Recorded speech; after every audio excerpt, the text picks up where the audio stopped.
Assalamualaikum warahmatullahi wabarakatuh. Kembali lagi di channel Bliwis Horor. Masih bersama saya Mas biasa. Kali ini saya akan melanjutkan cerita yang kemarin dengan judul Pangeran Genderuwo. Cerita ini ditulis oleh Kak Wandi F. Cakara. Jadi buat kalian yang ingin membaca ceritanya secara langsung, kalian bisa kunjungi link dan profile yang sudah saya sertakan di deskripsi. Tanpa berlama-lama, langsung saja kita ke ceritanya. Kamu sudah pulang, Mas? Dapat uangnya? Sambut Disha melihat kedatangan suaminya. Kamu selalu saja menanyakan uang. Kamu pikir mudah mendapatkan uang itu? Sekarang jujur, aku katakan kepadamu. Kalau aku mendapatkan uang dengan menuai akidahku yang sejak kecil aku tanam dalam kehidupanku, aku telah bersekutu dengan makhluk dari alam gaib yang mungkin juga sudah kamu ketahui, namun tak kamu sadari. Aku tidak tahu dia itu makhluk apa, entah jin, setan, iblis, atau sebangsa siluman. Walaupun mereka menyebut diri mereka adalah makhluk yang sama dengan manusia dan hanya berbeda ruang dan waktu saja. Mereka juga meyakinkan aku kalau aku tidak terikat pada sebuah perjanjian, seperti layaknya orang melakukan ritual pesugihan. Namun ini atas dasar saling membutuhkan. Tapi bila terjadi sesuatu, itu bukanlah kemauan mereka, dan mungkin memang takdir yang harus terjadi pada kita. Aku tak tahu kenapa aku bisa rapuh dan jiwaku menjadi kerdil, berpikir uang dan uang saja. Akidah yang sejak kecil aku tanam hilang begitu saja. Laksana panas 1 tahun berguyur hujan 1 hari ini. Ini semua karena kamu, Disha. Kamu dengan obsesi kamu telah menghancurkan hidupku dan hidup kami juga. Kita sudah semakin jauh dari tuntunan agama yang kita anut, yang kita jalankan sejak dini. Sandaka mengeluarkan semua unek-unek hatinya. Loh, kenapa jadi menyalahkan aku, Mas? Aku sebagai istri hanya menuntut hak aku. Aku hanya ingin dicukupi oleh suamiku. Wajar dong kalau aku meminta agar kamu mencari uang sebanyak mungkin. Dan aku memang tidak perlu tahu dari mana kamu mendapatkan uang itu. Lalu sekarang kamu bilang sudah menjalin ikatan dengan makhluk alam gaib. Ya sudah, jalani terus. Toh katanya mereka tidak meminta imbalan dari kamu. Ya sudah, aku gak akan bakalan menang debat sama kamu, sekalipun ini menyangkut masa depan kita juga. Sandaka pergi ke dapur untuk membuat secangkir kopi. Lalu ia menikmatinya di teras rumah kontrakannya. Semilir angin yang sejuk lumayan dapat menyejukkan isi kepala Sandaka yang hampir pecah. Selepas maghrib, entah mengapa, tiba-tiba Disha merasakan haus yang sangat luar biasa.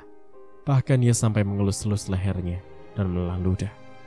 Ia beranjak mendekati dispenser. Namun saat hendak minum air bening itu, justru perutnya terasa mual. Kemudian ia menuang teh hangat. Lagi-lagi selera untuk meminumnya tidak ada. Mulut wanita itu mangap-mangap seakan benar-benar membutuhkan minum. Sampai akhirnya ia keluar mendapati suaminya yang tertidur di kursi rotan. Disha begitu bersemangat mendekati suaminya. Hidungnya mengendus-endus di dekat leher Sandaka yang memang mendongak bersandar pada kursi. Sesekali mulut Disha menempel pada leher suaminya. Oh, tidak, jangan dia adalah suamiku. Disha menepis keinginannya. Kemudian ia keluar rumah dan berjalan menuju rumah yang sedang dibangun. Heru, si penjaga malam, terlihat heran melihat majikan perempuannya datang malam-malam. Namun ia juga sempat berpikir barangkali sang majikan itu membawa sesuatu untuknya, rokok atau kopi misalnya. Ibu, tumben malam-malam kesini? Gak sama papa? Tanya Heru basi-basi. Oh enggak, kebetulan saya lagi gak ada kegiatan. Jadi sengaja mau lihat-lihat keadaan rumah kalau malam hari. Oh iya Mas Heru, apa belum berkeluarga? Maksud saya belum beristri gitu. Soalnya saya lihat kok gak pernah pulang ke rumah. Balas Disha sambil memperhatikan wajah Heru yang memang ganteng walau dalam cahaya yang remang-remang. Kebetulan belum, Bu. Mungkin belum laku kali. Kamu bisa saja. Cowok seganteng kamu pasti banyak yang naksir loh. Ibu ini ada-ada saja. Cewek mana sih yang mau sama cowok yang hanya kerja bangunan kayak gini? Ada. Siapa, Bu? Pembantunya ibu? Bukan. Tapi saya sendiri yang suka sama kamu, Heru. Nada bicara Disha pelan dan berdesah, membuat pemuda Heru jadi gelisah. Ibu, nanti saya bisa dicemburuin sama Pak Sandaka. Balas Heru masih bersikap bergurau. Tenang, Heru, tak ada seorang pun yang tahu, kata Disha pelan, lalu ia melangkah mendekati Heru yang kini terlihat gemetaran. Ibu mau apa? Saya akan memberikan kamu kehangatan. Sayang dong kalau percikas teman kamu dianggurin. Kemudian Disha meraih leher Heru. Ia menciumnya dengan ganas karena Disha merasa menemukan sumber pelepas dahaga yang menurutnya harum. Namun belum sempat Disha melakukan sesuatu, Heru mengangkat wajah Disha dan melumat bibir perempuan yang tengah dahaga itu. Terlanjur, Disha membiarkan Heru melepaskan syahwatnya terlebih dulu. Disha membaringkan tubuhnya dalam keadaan tanpa selai benang, dan Heru tanpa berpikir panjang segera menindihnya. Pergulatan yang panjang dan melelahkan itu pun berakhir. Heru menjatuhkan tubuhnya di samping Disha yang menatapnya tajam. Pergulatan yang panjang dan melelahkan itu pun berakhir. Heru menjatuhkan tubuhnya di samping Disha yang menatapnya tajam. Kamu puas, Heru? Tanya Disha. Iya, Bu. Ternyata bersetubuh dengan wanita yang tengah hamil muda itu sungguh luar biasa dan penuh sensasi. Dan ada sensasi yang lain dari saya buat kamu. Apa itu, Bu? Disha kini membalikkan badan yang tadinya terlentang, kini terbangun dan menindih tubuh Heru. Pemuda yang masih dalam keadaan kelelahan dan mengatur nafasnya menjadi bingung dengan sikap Disha. Tidak mungkin ia akan melayani nafsu wanita itu, sementara ia sendiri masih lelah. Tapi apa boleh buat, Heru terpaksa menikmati sentuhan bibir Disha di lehernya. Dan dengan tiba-tiba, dari kedua sudut bibir Disha keluar taring yang mencuat dan dengan cepat menghujam ke leher pemuda malang itu. Heru menyangka jika majikan perempuannya itu tengah membangkitkan kembali gairah seksnya. Dia merintih sambil menahan sedikit rasa sakit dan geli. Aduh, Ibu, geli. Rintih Heru perlahan. Namun rintihannya berubah menjadi jeritan yang menyayat panjang. Aduh, tolong, Ibu, kenapa Ibu menggigitku? Rintih dan jerit kesakitan mulai dirasakan Heru. Karena darah kamu lebih segar dari air mineral, dan bayiku akan puas setelah menghirup habis darahmu. Dan ini juga sebagai imbalan kamu atas kepuasanmu menikmati tubuhku ini. Disha tertawa panjang, kemudian menghujamkan taring-taringnya hingga terbenam di leher pemuda Heru.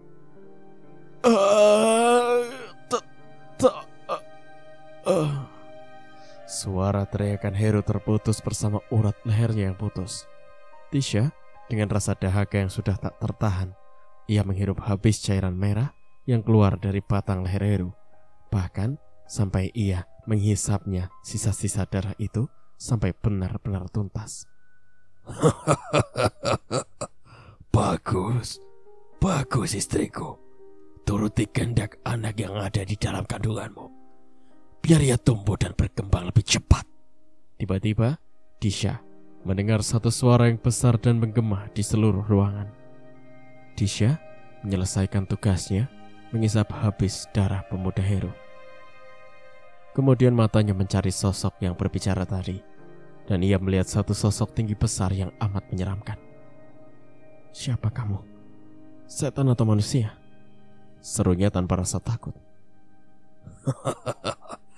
Aku adalah suami kamu, Disha, dan anak yang ada di dalam perut kamu adalah anakku. Tidak, suamiku adalah manusia seperti aku, bukan seperti makhluk jelek yang menyeramkan seperti kau. Pergilah, jangan ganggu aku. Tentu saja aku tidak akan mengganggu kamu.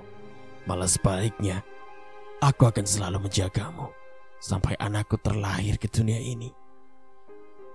Dia bukan anak kamu, dia anak dari suamiku. Suami kamu? Coba perhatikan baik-baik. Siapa aku ini? Tubuh makhluk itu tiba-tiba menghilang dari pandangan Disha, dan dalam hitungan detik kini telah berdiri sosok yang tak lain adalah Sandaka.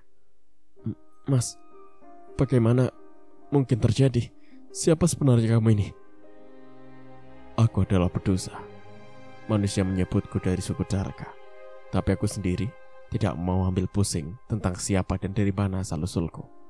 Asal kamu tahu, Disha, kekayaan yang kamu dapati ini bermula dari suami kamu saat berkenalan dengan istriku. Rupanya mereka merasa cocok satu sama lain, sehingga mereka mengadakan hubungan badan.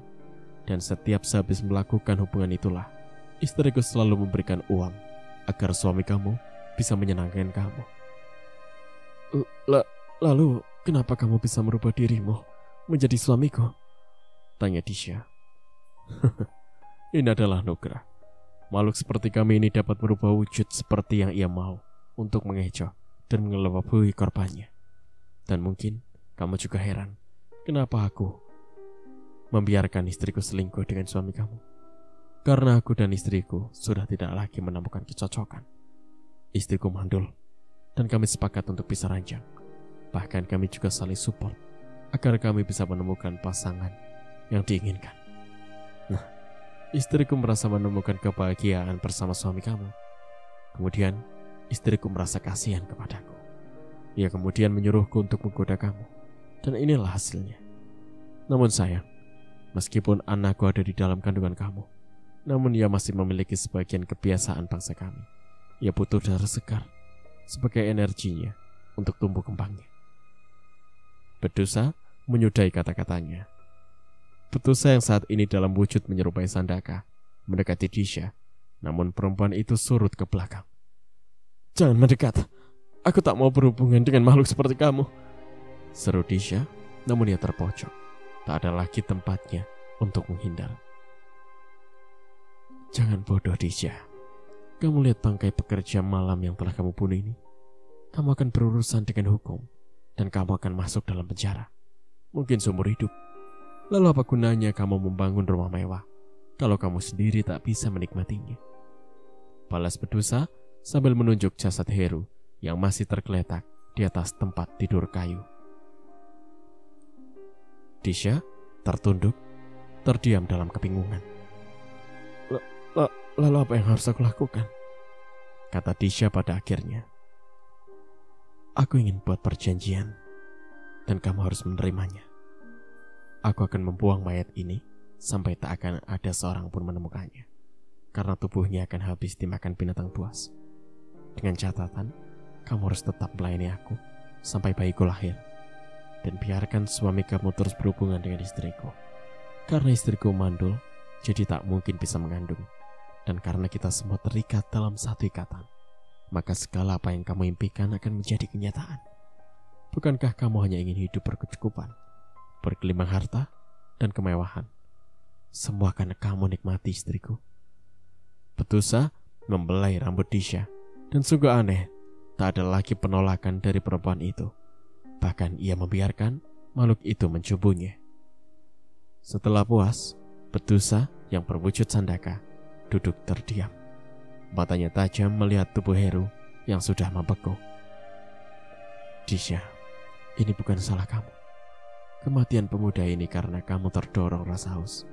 Dan rasa haus yang sebenarnya adalah keinginan dari calon anak kita ini. Aku sendiri tidak tahu kenapa anak kita ini menginginkan darah segar sehingga kamu melakukan pembunuhan. Percayalah, seumur hidupku aku tidak pernah punya hasrat untuk minum darah manusia atau hewan. Tapi ini putraku.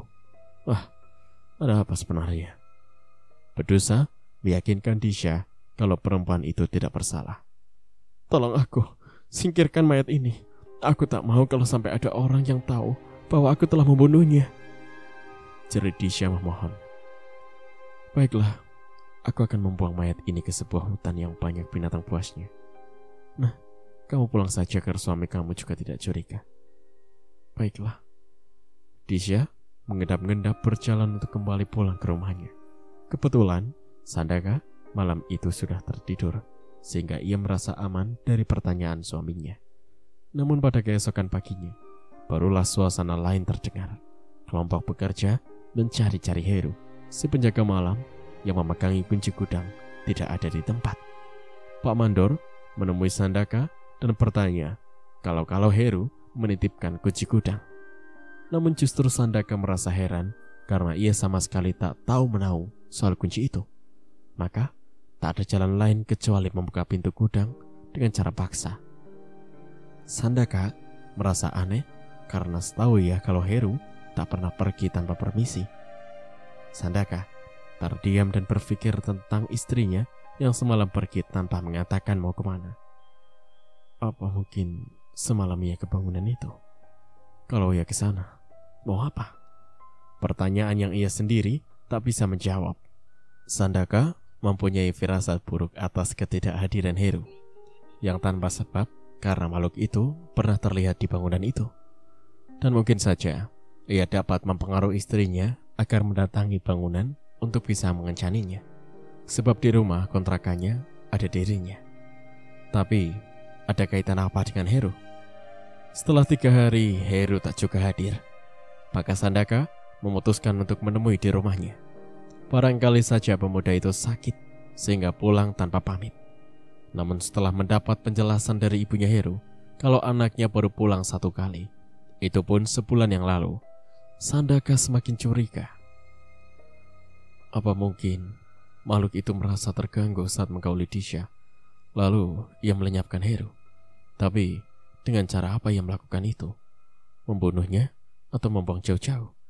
Sungguh pertanyaan yang sulit untuk dijawabnya. Saya sendiri heran.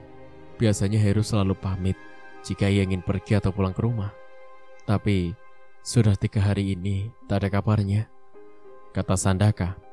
Dan ia mengeluarkan amplop berisi uang gajian untuk minggu ini. Ini uang gajian Heru minggu ini, dan ada sedikit tip buat dia. Tolong nanti jika Heru sudah pulang, sampaikan pesan saya agar cepat bekerja kembali, karena Pak Mandor merasa repot mencari barang yang kurang atau sudah habis. Saya permisi dulu, Bu. Setelah itu, Sandaka pun pamit. Sepanjang perjalanan pulang, Sandaka berpikir, memeras otaknya mencari jawaban atas ketidakhadiran Heru.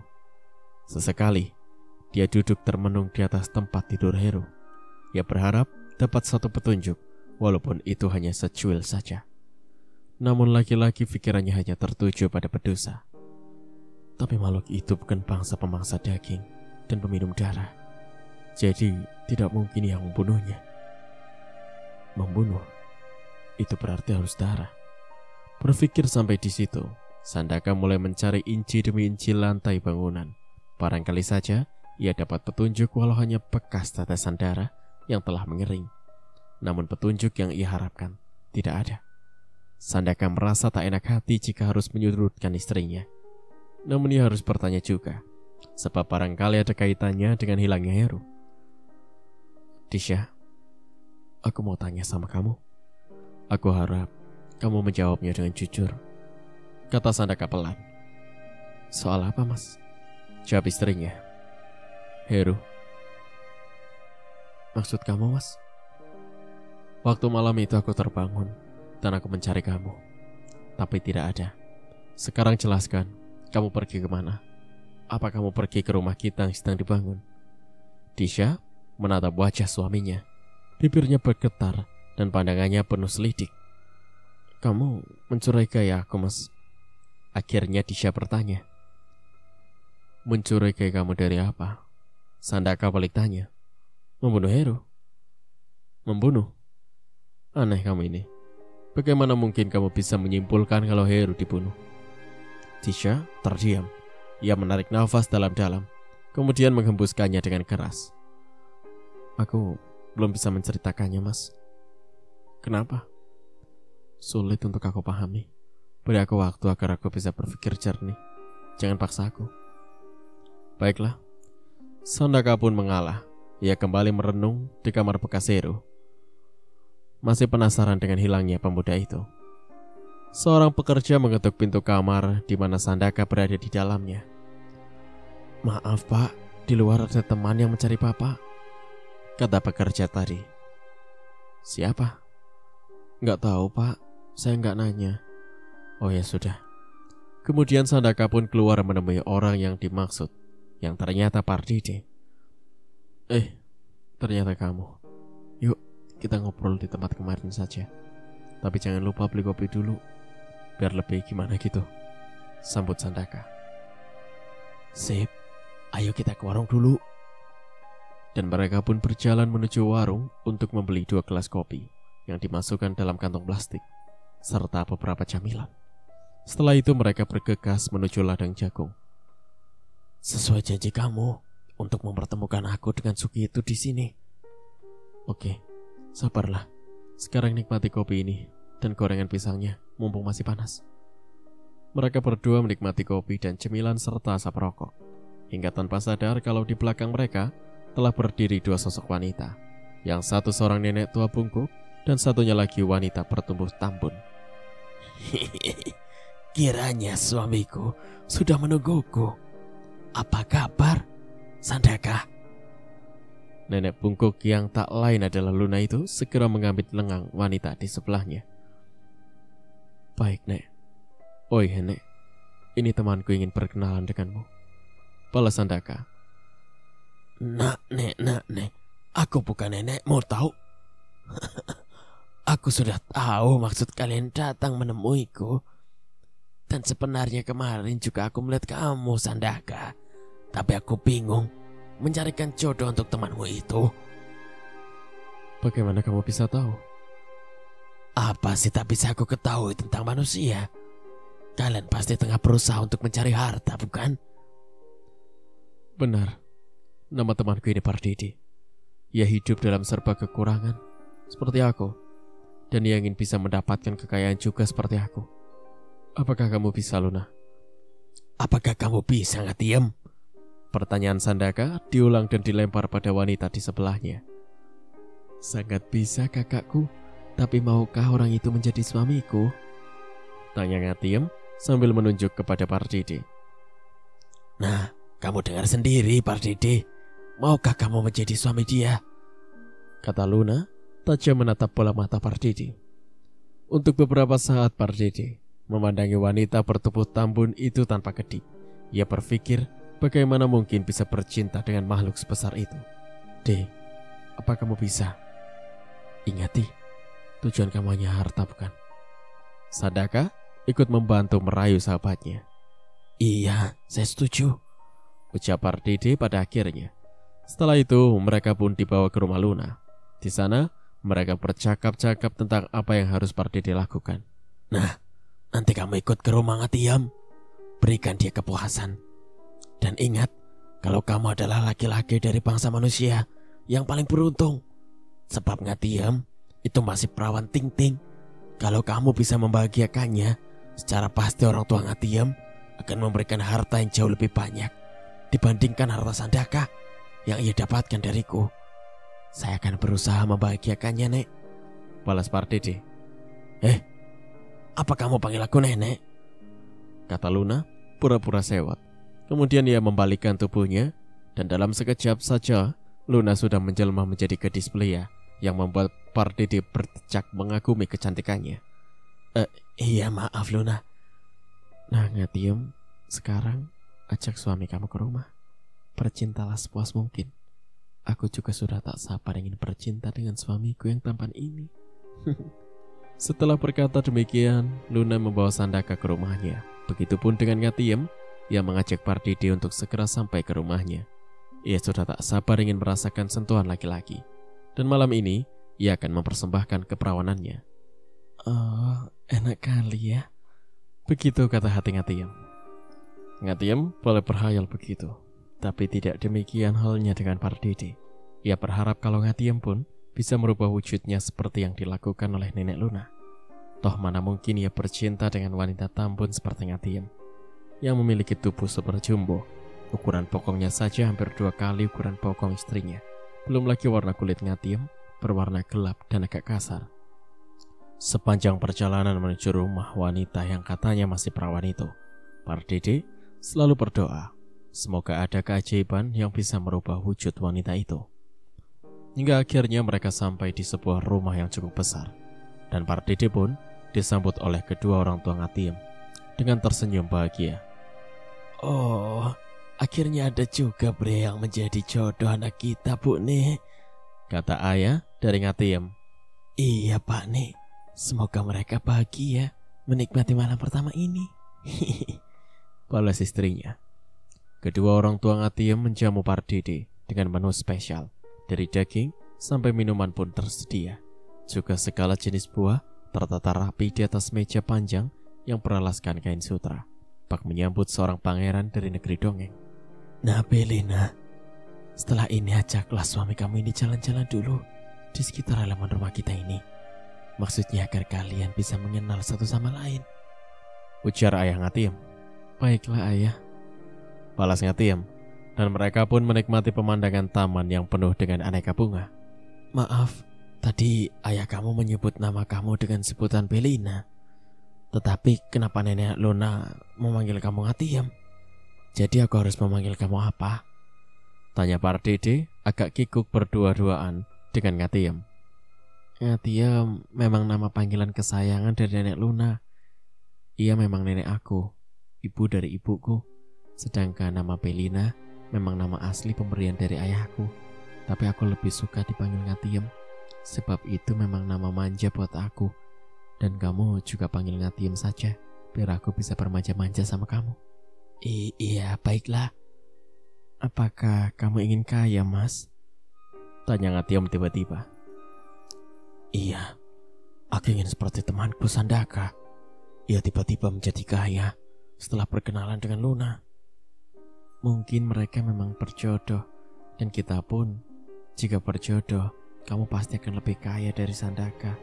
Artinya, kamu harus bisa membagikan aku, dan jangan pernah membuatku kecewa, apalagi sampai aku menangis, kata Ngatiem atau Belina, sambil bergelayut manja di bawah Pardede. Dan demi menjaga perasaan perempuan itu, Pardede berusaha untuk menahan beban di bahunya karena bobot badan Ngatiem yang di luar dugaannya. Hingga malam pun tiba. Ngatiem mengajak Pardede masuk ke kamarnya yang memang sudah tertata dengan apik bak kamar sepasang pengantin dari negeri atas awan. Ibu Ngatiem dengan semangatnya membenahi kamar anak gadis mata wayangnya agar sang anak benar-benar merasa bahagia atas perhatiannya. Ngatiem memang terlihat gemetaran menghadapi Pardede, sebab ini adalah malam pertamanya mengenal laki-laki. Sekaligus ia akan menyerahkan kesuciannya. Ngatiem berusaha memberanikan diri untuk berbuat pemanasan sebagai daya rangsang terlebih dahulu. Ia menciumi bibir Pardede dengan gemetaran dan berharap pada respon dari laki-laki itu. Tapi Pardede hanya terdiam tanpa berbuat apa-apa. Ia membiarkan perempuan itu menciuminya karena sebetulnya wajah gadis itu termasuk cantik juga. Namun sayangnya, Pardede tak bisa bangkit bersemangat melayani hasrat perempuan yang sudah mabuk sentuhan itu, karena melihat tubuh Tambun yang menyesakkan hatinya. Kenapa Mas diam saja? Apakah sedang tak ada gairah? Padahal ini adalah malam pertama kita, dan Mas akan menikmati keperawananku ini, tanya Ngatiem yang sepertinya kecewa. Maaf Ngatiem, kalau boleh, bisakah kamu merubah wujud kamu secantik wajah Luna dengan tubuh yang seksi? Oh, jadi itu masalahnya, sehingga kamu bersikap dingin. Baiklah, aku akan mencoba merubah wujudku, meskipun wujudku ini sudah hasil dari perubahan sebelum bertemu kamu, Mas. Ngatiem kecewa dengan pernyataan Pardede yang telah menyinggung harga dirinya. Ngatiem berkonsentrasi untuk merubah wujudnya agar bisa berubah menjadi lebih menarik di mata Pardede. Namun tak banyak perubahan yang dapat ia lakukan. Mungkin hanya sebatas tubuh, namun perutnya masih terlihat buncit. Dan justru itu membuat Pardede tertawa dalam hatinya. Bagaimana sayangku? Apa aku sudah menarik? Bukan menarik, tapi malah lucu. Kamu terlihat seperti gambar dalam botol obat cacing. Tubuhmu bisa lebih kurus, tapi perutmu tetap gendut. Mungkin maksud Pardede hanya bergurau, tapi tidak bagi Ngatiem. Apa? Botol obat cacing? Baik, kalau begitu tinggallah kamu di dalam botol sampai kamu mau menjalani hubungan badan denganku. Sambil berkata begitu, Ngatiem mengambil sebuah botol dan secara aneh ia menghadapkan kepala botol pada Pardede. Dan seketika itu pula tubuh laki-laki itu terserap menjadi asap dan masuk ke dalam botol. Tolong lepaskan aku. Aku janji tidak akan menghina kamu lagi, Ngatiem. Teriak Pardede, frustasi. Ia takut akan menjadi tawanan gadis itu selamanya di dalam botol. Lucu. Sekarang kamu minta dibebaskan, padahal barusan kamu berani menghina aku. Tidurlah di dalam botol itu sampai hilang kemarahanku. Setelah berkata-kata, Ngatiem meletakkan botol berisi Pardede di dekat tempat tidurnya. Pardede harus meringkuk di dalam botol tanpa bisa berbaring. Ia merasa menyesal telah menyinggung perasaan gadis itu.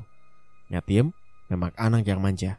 Ia tidak sungkan-sungkan atau malu-malu menceritakan kepada kedua orang tuanya tentang penghinaan Pardede terhadap dirinya. Berani betul manusia itu.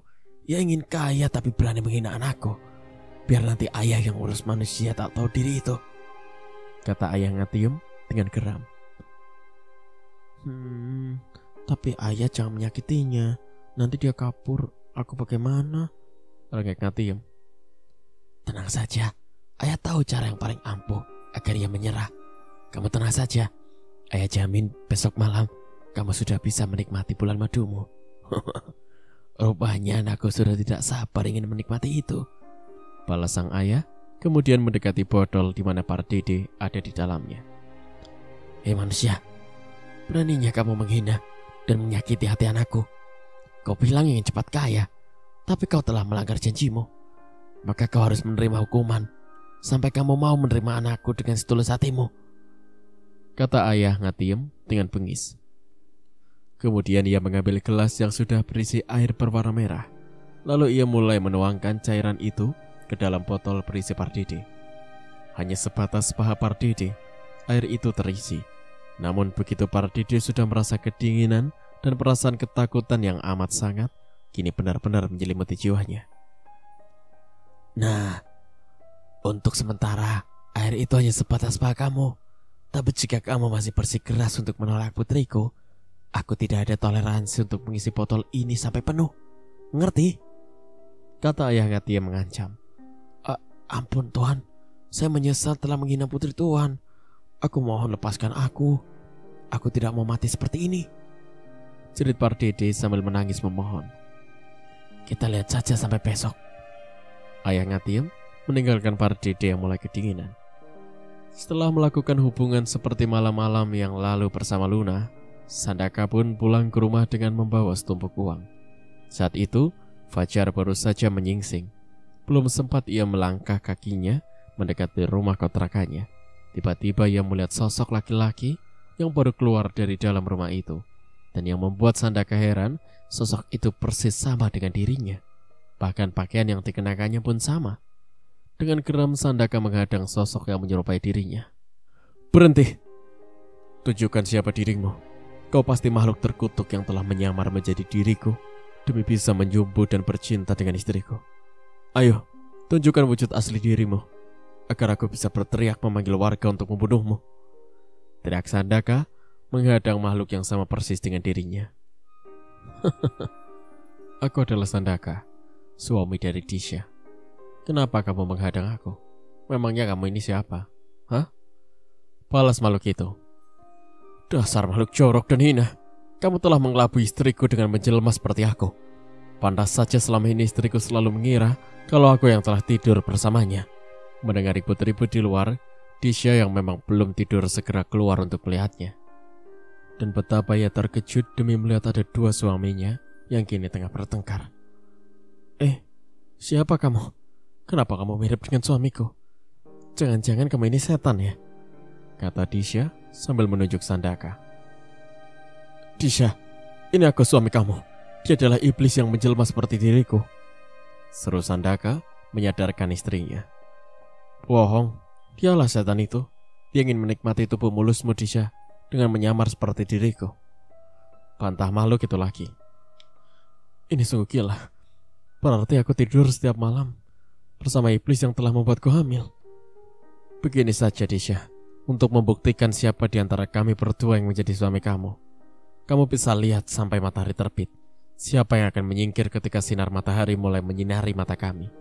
Bagaimana makhluk jelek? Baik, kita buktikan saja, balas makhluk itu tak mau kalah. Dan karena hari sudah pagi, ada beberapa tetangga dekat kontrakan mereka sudah bangun. Mereka terkejut melihat ada 2 orang lelaki dengan bentuk dan pakaian yang sama pula. Sementara mereka melihat seorang perempuan yaitu Disha yang sedang kebingungan. Namun mereka tak mau ambil resiko, sebab setidaknya mereka pernah mendengar cerita kalau ada satu makhluk yang bisa merubah wujudnya seperti yang diinginkannya. Mereka hanya melihat dari balik pintu tanpa berani keluar rumah. Dan mereka bertiga masih tetap berada di tempatnya masing-masing. Disha menjadi bingung untuk memastikan siapa suaminya dari kedua orang yang mirip satu sama lain. Warna kuning keemasan sudah mulai terlihat di langit sebelah timur. Pertanda sebentar lagi sang surya akan memperlihatkan dirinya pada bumi tercinta ini. Mendadak, satu dari Sandaka terlihat tubuhnya bergetar dan semakin lama getarannya kian nyata. Lalu dengan tiba-tiba, wajahnya mendongak ke atas langit tepat di mana sinar emas itu menghujam kedua matanya. Tiba-tiba tubuhnya menjadi bayang-bayang yang nampak samar dalam pandangan Disha. Kemudian tubuhnya lenyap, sirna tanpa meninggalkan jejak. Disha terperanjat melihat keanehan itu. Setelah itu ia baru sadar lalu memeluk Sandaka yang masih berdiri menyaksikan bagaimana makhluk itu raib dari pandangannya. Sandaka membalas pelukan erat istrinya, kemudian membawanya masuk ke dalam rumah. Sementara itu, kedua orang tetangga yang sejak tadi mengintip dari balik pintu menjadi tegang dan gemetaran. Mereka baru mengetahui kalau selama ini orang yang mereka anggap sebagai Sandaka adalah jelmaan dari makhluk yang sangat mengerikan. "Kamu tahu makhluk apa itu?" tanya salah seorang dari mereka. "Entahlah, tapi kalau menurut cerita sih, makhluk yang suka memperdaya wanita dengan mencamar sebagai suaminya yaitu Gundurwo. Tapi bentuknya ini lebih seram dan ganas kelihatannya," balas temannya. "Ya sudah, apapun nama makhluk itu, yang jelas sekarang kita tahu kalau ternyata tetangga kita telah bersekutu dengan makhluk itu. Entah untuk pesugihan atau apa, aku juga kurang tahu pastinya. Yang jelas pesugihan lah, toh tadinya mereka melarat sama seperti kita, tapi hanya dalam beberapa bulan saja mereka bisa membangun sebuah rumah yang sangat mewah. Coba, uang dari mana kalau bukan pesugihan? Sementara suaminya kan hanya kerja di pabrik." "Iya ya. Nah, sekarang kita harus ekstra hati-hati. Siapa tahu mereka membutuhkan tumbal sebagai lakon pesugihannya. Ih, kok jadi serem begini ya? Sebaiknya juga kita bisik-bisik sama warga agar hati-hati dengan pasangan suami istri itu." Dan kunjingan dari mulut ke mulut pun berkembang hingga sampai juga ke telinga seorang ustadz yang bernama Syahroni. "Astagfirullah, saya juga sudah menduga saat pertama Sandaka melihat sosok makhluk yang sangat mengerikan. Hanya saja, mungkin saat itu makhluk itu baru saja mencari jejak di mana Sandaka. Biasanya, hal ini terjadi karena seorang suaminya yang melakukan kesalahan. Entah itu apa, saya tidak tahu. Yang jelas makhluk itu sengaja mencari kesempatan untuk mengelabui sang istri agar terjebak dan tetap percaya kalau makhluk yang telah menjelma itu adalah suaminya. Tanpa memperhatikan keganjilan-keganjilan sikap makhluk tadi, perempuan itu tidak merasa kalau sikap suaminya mendadak kasar dan sangat kuat dalam berhubungan intim. Bahkan ia tak sadar kalau sebenarnya makhluk seperti itu pasti bau tubuhnya sangat menusuk hidung. Demikian kata Ustadz Syahroni di saat diminta pendapatnya. "Lalu apa yang harus kami lakukan, Ustadz?" tanya salah seorang warga. "Tidak ada, karena biasanya pesugihan seperti ini tidak ada buktinya. Bahkan mereka sendiri tidak merasa menjalani ritual pesugihan. Tapi apakah tidak akan memakan tumbal?" "Insya Allah tidak akan." "Lalu bagaimana dengan penjagaan malam yang dikabarkan hilang itu?" "Saya sendiri tidak tahu. Mungkin jika nanti terjadi sesuatu, barulah saya akan mendeteksi apa dan siapa sebenarnya makhluk itu." "Sesuatu apa maksud Ustadz?" "Kita tunggu sampai istri Sandaka melahirkan." Dan hal itu juga kini yang tengah dinantikan oleh Disha. Sejak sore ia merasakan perutnya mules dan seperti akan segera melahirkan. Menjelang tengah malam, pintu kontrakan mereka seperti ada yang mengetuknya. Sandaka keluar dan melihat siapa yang datang. Kamu?" Pertanyaan Sandaka tersekat di tenggorokan demi melihat seorang nenek bungkuk yang tak lain adalah Luna. "Suamiku mengatakan kalau istri kamu sudah saatnya melahirkan malam ini," kata Luna, lalu ia masuk ke dalam. "Siapa nama kamu, cantik?" Tanya Luna pada Disha. Disha, jawab Disha sambil memandangi wajah nenek keriput yang tengah mengelus perutnya. Nama yang bagus. Kamu akan memiliki seorang anak yang gagah perkasa. Tahan nafas, kemudian lepaskan. Lalu tahan kembali. Kamu siap, Disha? Setelah itu bantu bayimu dengan dorongan nafas yang kuat. Siap? Saya siap, Nek. Dan dalam hitungan ketiga,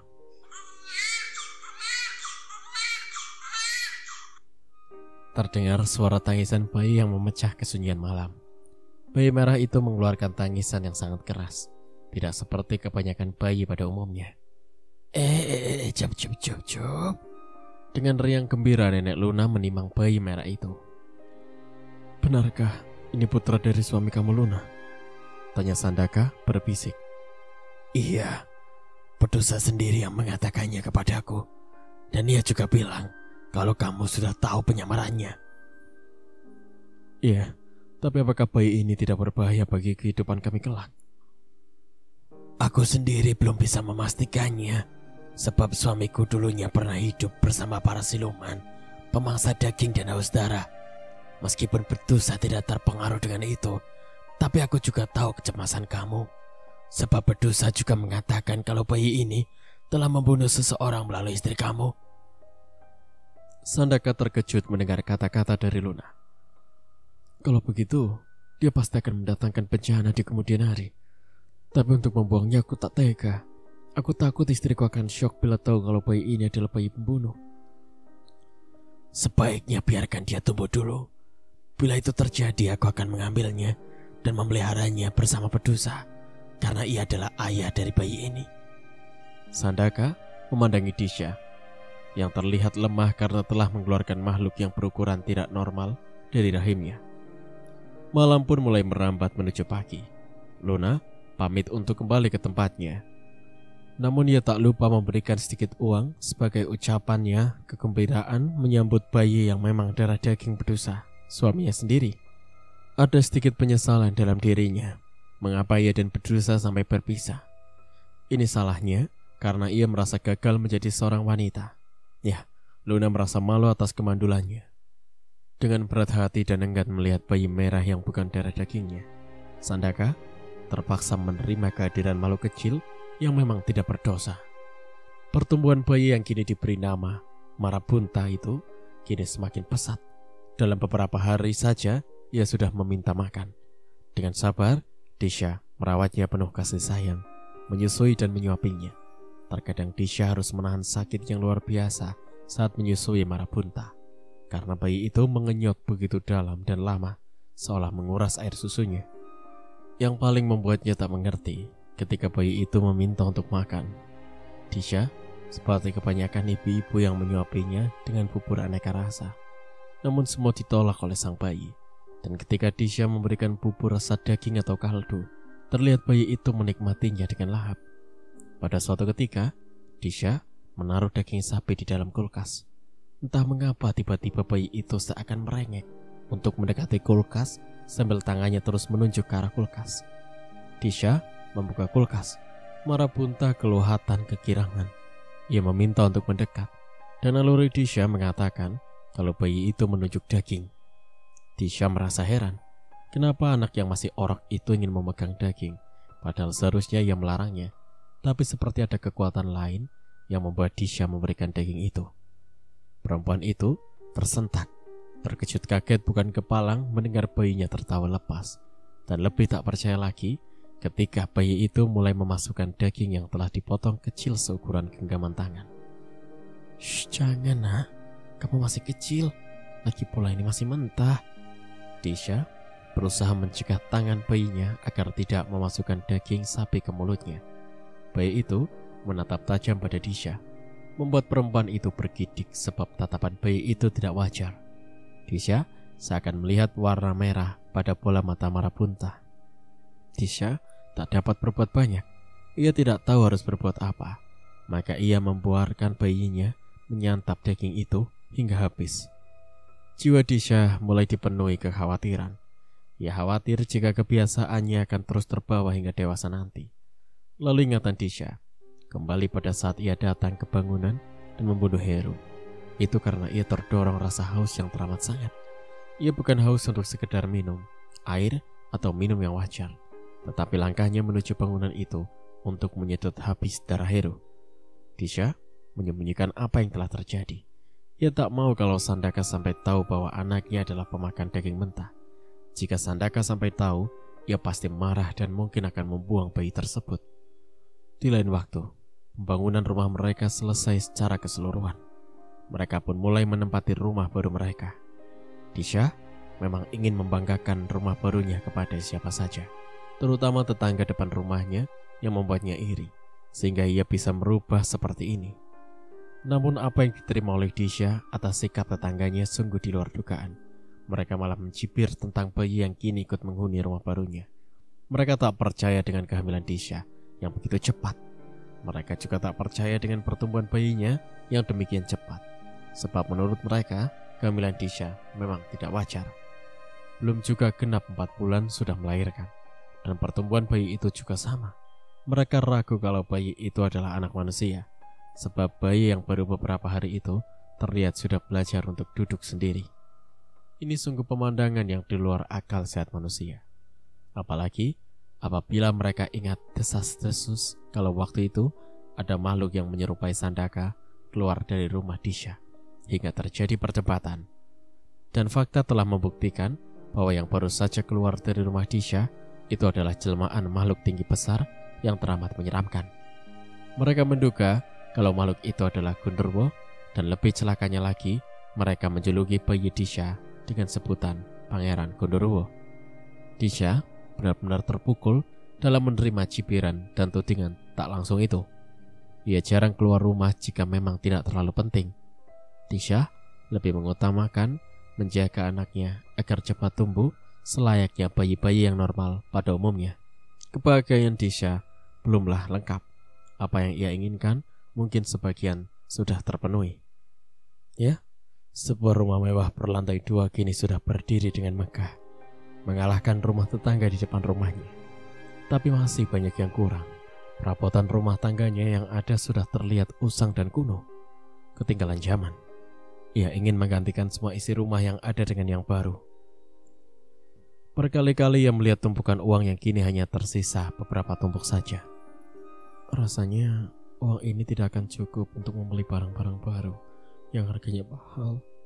Tapi bagaimanapun, aku tetap ingin mendapatkan semua itu, agar semua orang tahu kalau aku bukan hanya rumah saja yang baru, tetapi semua perlengkapan rumah harus baru.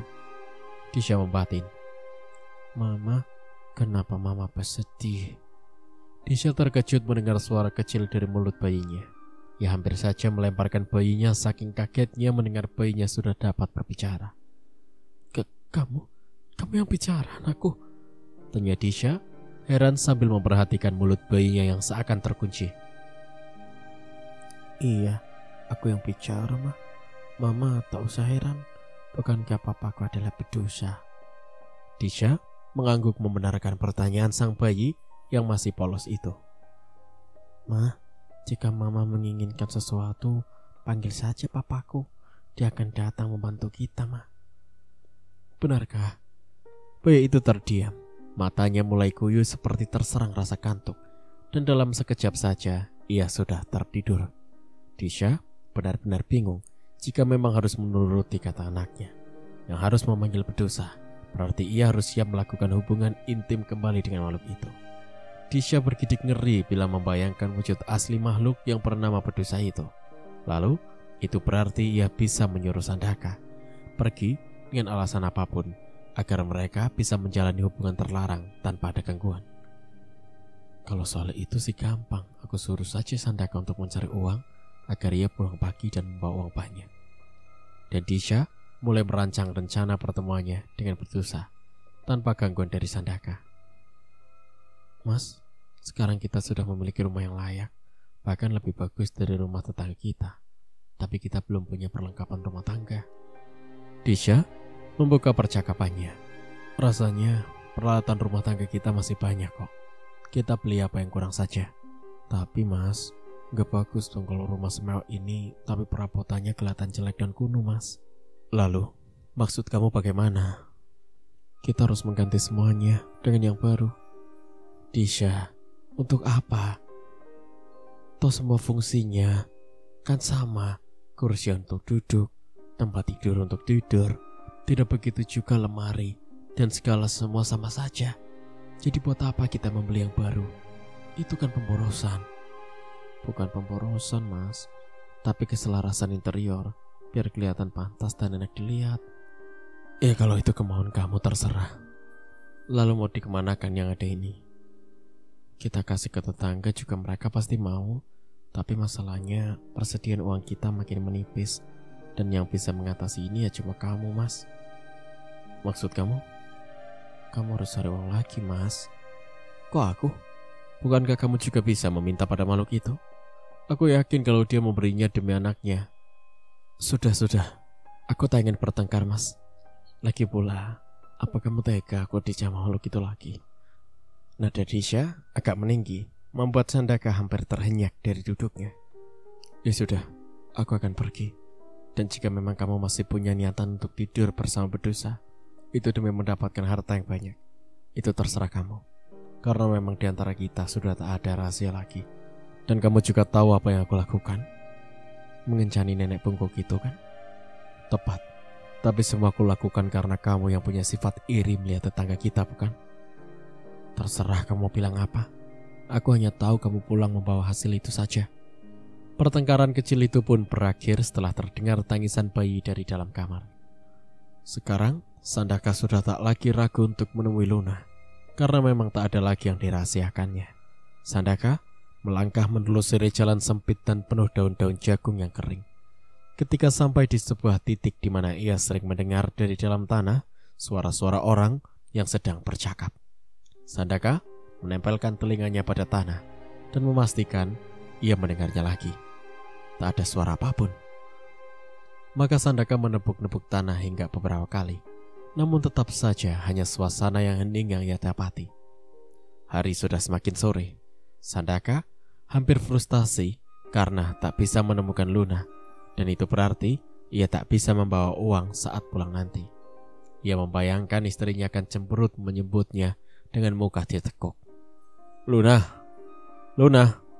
Ia berteriak memanggil nama wanita yang kerap menolongnya. Berkali-kali ia berteriak bagaikan orang gila. Ada apa, Ojak Ganteng? Kenapa harus berteriak memanggilku? Seorang nenek bungkuk sudah berdiri di belakangnya.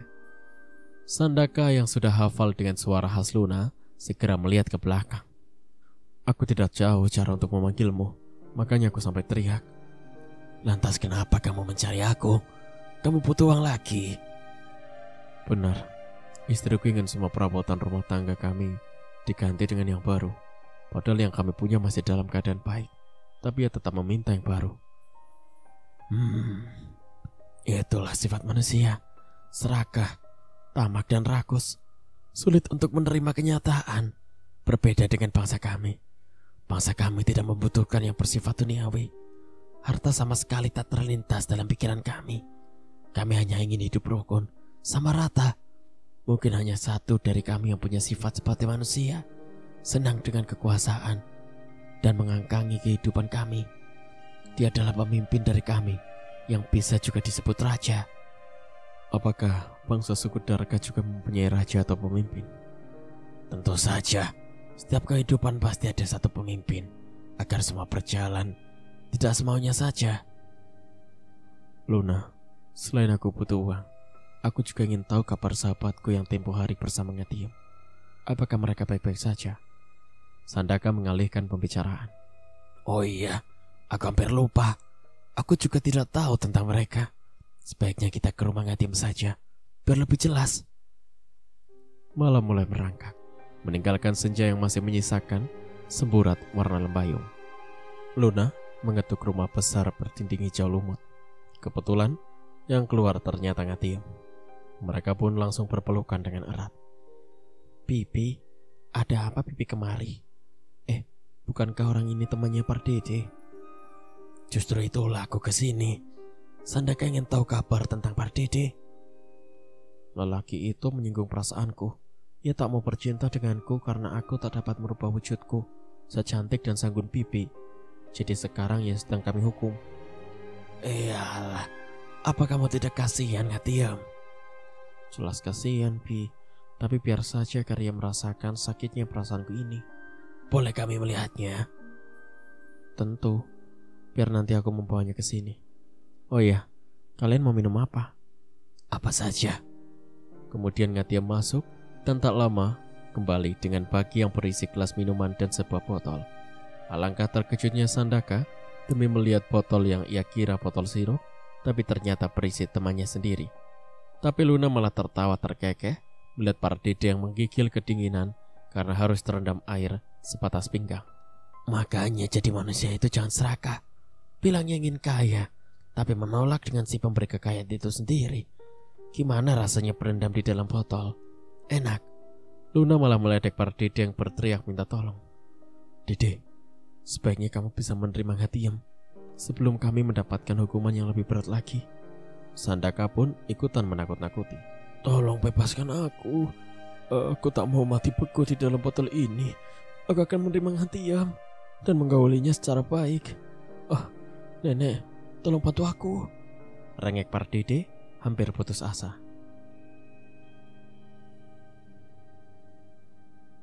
Keputusannya ada di tangan Ngatiam sendiri. Jika ia mau mengampuni kamu, maka patuhlah pada peraturan keluarga Ngatiam. Kamu akan memperoleh harta sebanyak yang kamu inginkan. Istrimu akan merasa bahagia, bisa hidup berkelimang dengan harta. Luna berusaha membujuk Pardede. Baiklah, Nek, aku akan menuruti segala peraturan yang ada. Terima kasih atas bantuanmu. Ngatiam tersenyum tersipu malu. Kemudian ia masuk ke dalam. Dan tak lama, kemudian ia keluar bersama kedua orang tuanya. Bagaimana? Apa yang sudah menyerah? Tanya ayah Ngatiam, menunjuk Pardede yang masih di dalam botol. Dia sudah menyerah, ayah. Dia akan menerima dan menggauli diriku dengan sebaik dan selambut mungkin. Bukan begitu suamiku? Ucap Ngatiam manja. Baik, kalau begitu suruh dia keluar. Suruh mandi dan ganti pakaian. Setelah itu beri dia makan yang lezat-lezat, agar stamina-nya strong kembali saat nanti menggauli kamu. Ingat, Belinda, kamu masih perawan. Bilang nanti sama dia agar pelan-pelan saja ya. Ujar ayah Ngatiam bergurau membuat pipi anak gadis itu bersemu merah. Kemudian Ngatiam mengucap beberapa mantra. Dan tak lama ada asap tipis yang keluar dari dalam botol. Hingga akhirnya asap itu habis dan menjelma sosok Pardede. Terima kasih istriku. Terima kasih nenek. Terima kasih mertuaku. Dan terima kasih Sandaka. Aku berjanji akan menemani Ngatiam sampai aku menjadi kaya. Setelah itu nenek Luna dan Sandaka pun berpamitan. Mereka sudah merencanakan hubungan nanti malam dengan gaya yang lain. Dan Sandaka harus menyiapkan staminanya demi kepuasan Luna. Setelah selesai mandi dan ganti pakaian, Pardede pun menikmati makan malamnya dengan lahap. Namun ia merasa aneh. Saat dikurung di dalam botol, ia tak merasakan lapar atau haus sedikit pun. Ngatiam memberikan parfum agar tubuh Pardede beraroma wangi seperti dirinya. Setelah semua dirasa cukup, Ngatiam pun membimbing Pardede ke dalam kamar. Sepasang orang tua Ngatiam memandangi mereka dengan senyum bahagia. Semoga saja malam ini Pardede tidak mengecewakan Belina ya Bu, kata ayah Ngatiam berharap. Iya ya, kelihatannya anak kita sudah tidak sabar ingin merasakan kenikmatan yang kalau dalam bahasa manusia itu surga dunia. Ibu khawatir kalau anak kita nanti keburu kadaluarsa. Sang istri pun berkomentar. Kadaluarsa?